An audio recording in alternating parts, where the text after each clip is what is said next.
Next passage, let's quickly look at what the passage says. This passage is about a certain law that was passed in Texas.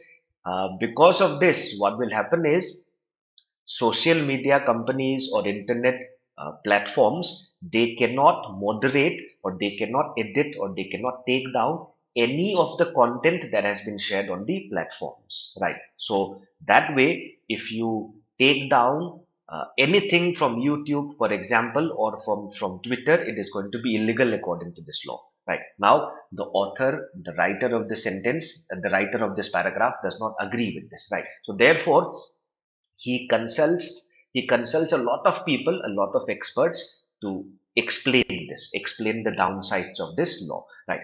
There's, for example, one of them one of the experts say that this is basically wrong because now the government authorities can force a media house or an internet platform to put up certain comment because they cannot take it down, so that way they can force certain media houses to they can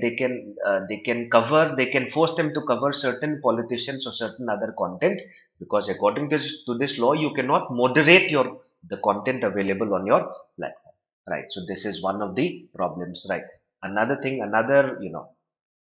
expert feels that this could actually this could amount to a lot of litigation, right? It will unleash a wave of lawsuits against platforms, right? So that way, these are many examples, in fact. So everybody feels that this law will have a lot of negative impacts, right? Now, the author in the end says that this actually puts the entire internet at danger, at risk, right? And it is likely to head to the Supreme Court, meaning this law is probably likely to be challenged. It is going to be reviewed in the Supreme Court in all probabilities, right? And he says that this fiasco, as in this entire fiasco, it touches on the debate. It is also relevant to, or it contradicts this Section 230 Act, right?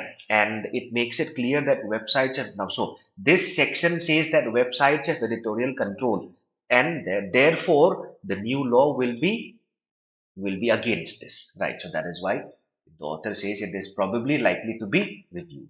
First question, let's see. Now, the author of this passage is least likely to support. So you're looking for something which is against the passage. Look at option A. The new law is not final and is subject to further scrutiny. This is something which the author agrees with. We just read it now. It is in contradiction with a certain section. It is headed to the Supreme Court. So therefore, it is definitely most probably going to be under scrutiny. Look at option B. The new law will result in more toxic content being aired on platforms. If you look at it, yes, this is definitely a result, because the owners of these platforms will not be able to take down anything. For example, Twitter and YouTube, the example was given in the first paragraph, how they will not be able to take down anything that is racist, anything that is very toxic, anything that will have a harmful effect. They will not be able to moderate it. So this is also an outcome. Look at C. The new law will lead to the liberation of a large. This is the first example that we read, right?